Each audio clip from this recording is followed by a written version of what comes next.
Bien, como dije entonces antes, en ambos casos, caso A, experimento A y caso B, experimento B, haciendo el cociente de la capacidad final y la inicial, en unos casos debido a que el potencial disminuye, en otros casos debido a que la carga aumenta, se puede medir entonces este cociente. Y este cociente dijimos, entonces que depende únicamente del eléctrico, a ese cociente, ¿m?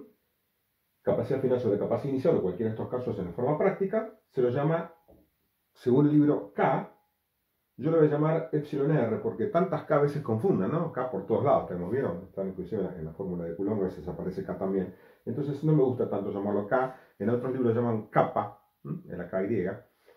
Yo prefiero llamarlo, si me disculpan, epsilon R.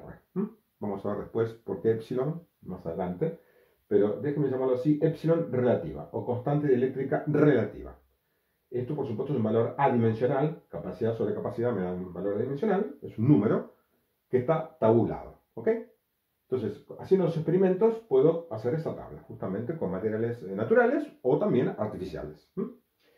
La tabla que podemos ver en el libro es la tabla 24.1 y tomamos como referencia, bueno, el vacío sería por supuesto 1, obviamente no estoy poniendo nada, la referencia. El aire, como ustedes ven, con respecto al vacío tiene muy poca diferencia, entonces podemos decir que prácticamente un capacitor en aire o en vacío es exactamente lo mismo, ¿no? Es imperceptible la diferencia. ¿Cómo son los materiales entonces? Bueno, acá tenemos en la tabla esa, que la tengo acá a la vista, podemos ver entonces el teflón, por ejemplo, 2,1, polietileno, benceno, mica. Mica es, bueno, todavía no han visto geología, pero cuando vean es un tipo de roca que forma planos, que sirve como aislante. Antiguamente se usaba mucho. Hoy día con los materiales de laboratorio se ha dejado de usar, pero durante la primera etapa de la electrónica, principios del siglo XX, se usaba muchísimo la mica. Mylar, también otro instrumento, digamos, artificial, elemento, cloruro de polivinilo, plexiglas, vidrio, se usaba también antiguamente el vidrio, por supuesto menos, neopreno, que es, bueno, como si fuera un caucho, ¿no? Una goma, glicerina, agua y titanato de estroncio. Los capacitores de titanio son los mejores, mejores por el sentido que tienen una constante muy alta, fíjense, 310. Se llaman vulgarmente, cuando uno va a comprar, capacitores de titanio. Vulgarmente se dice así. 310. Imagínense ustedes entonces que tengo un capacitor al aire, le pongo titanato de estroncio y aumento 300 veces la capacidad para el mismo tamaño. O sea que realmente es muy interesante. Por supuesto, hay varios de acuerdo a los usos que voy a darlo. El interesante el agua, tiene 80, es uno de los más altos también. El agua es un eléctrico muy bueno. Pero claro, nadie en su sano juicio va a usar agua en un capacitor. ¿Por qué? Porque el agua, en realidad, cuando digo agua, es H2O nada más, ¿no? Entonces, sí, si es H2O tremendamente destilada, es un aislante. Pero el agua sabemos que tiene disueltas sales, por más que esté súper destilada. Por lo tanto, cualquier sal disuelta, un catión, un anión, va a generar y ¿qué va a pasar entonces? Va a conducir la electricidad. O como ustedes saben, eso lo sabe cualquiera. Con un piso húmedo o algo uno se puede quedar pegado, ¿no? Como se dice vulgarmente, debido a que el agua conduce mucho electricidad. En realidad el agua no la conduce, lo que le conduce son las sales disueltas en ella, que son imposibles prácticamente de eliminar. Además que el agua es corrosiva, por supuesto, si yo pondría entre las placas conductoras agua, se oxidaría, así bueno. El agua está solamente a nivel, digamos, ilustrativo de que es también un dieléctrico, el agua pura, y se comporta de la misma manera que se comportan los demás, pero no es útil de ninguna manera. ¿Ok? Bien. Los dieléctricos, además de tener, digamos, una constante dieléctrica, tienen también lo que se llama rigidez dieléctrica. ¿Qué es la rigidez dieléctrica? Los dieléctricos no son ideales, por supuesto. Si yo no tengo un dieléctrico que dice, no conduce la electricidad, ¿no? El dieléctrico no conduce la electricidad, es aislante.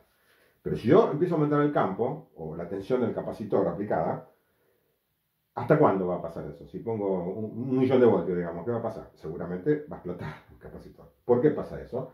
Porque todos los dieléctricos tienen una tensión máxima que pueden soportar entre ellos por metro, tantos voltios por metro máximo. Es el campo máximo que puede soportar el dieléctrico en él, antes que, digamos, se haga un agujero y se queme el dieléctrico, salte, digamos, una chispa se haga conductor en ese instante y se produce lo que se llama la ruptura dieléctrica. Caso típico es un rayo. La nube está cargada y ¿qué pasa con respecto a la Tierra? Aumenta el potencial y de repente ¿qué ocurre?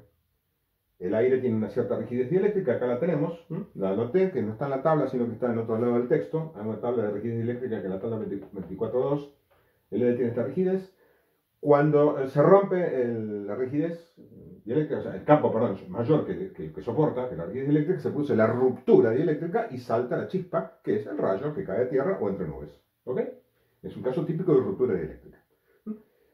Una bujía de auto salta la chispa para producir, digamos, la chispa dentro del cilindro. También hay aire, entonces están separados los dos contactos de la bujía, se produce una diferencia potencial y salta la chispa, que significa que rompe la rigidez dieléctrica del aire también, en ese caso. ¿Sí? Entonces, todos los dieléctricos tienen un valor de ruptura que están sintetizados en algunos casos en la tabla,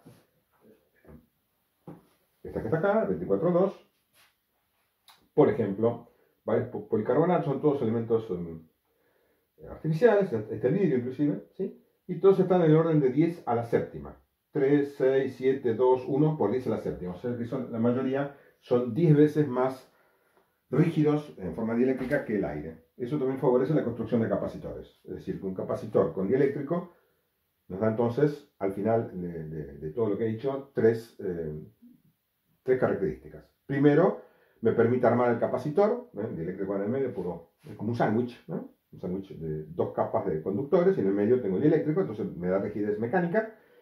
Por otro lado, me aumenta la capacidad del capacitor debido a la constante dieléctrica, vista en la tabla esta. Y por último, aumenta la rigidez dieléctrica, o sea que le puedo aplicar mayor potencial al capacitor debido a esta tabla, generalmente unas 10 veces más que si tuviera aire puro. ¿Está claro? Así que bueno, este es, digamos, el resumen de las experiencias que puedo hacer usando dieléctricos. Próximo paso va a ser entonces, como les había prometido, estudiar un poco qué pasa a nivel molecular.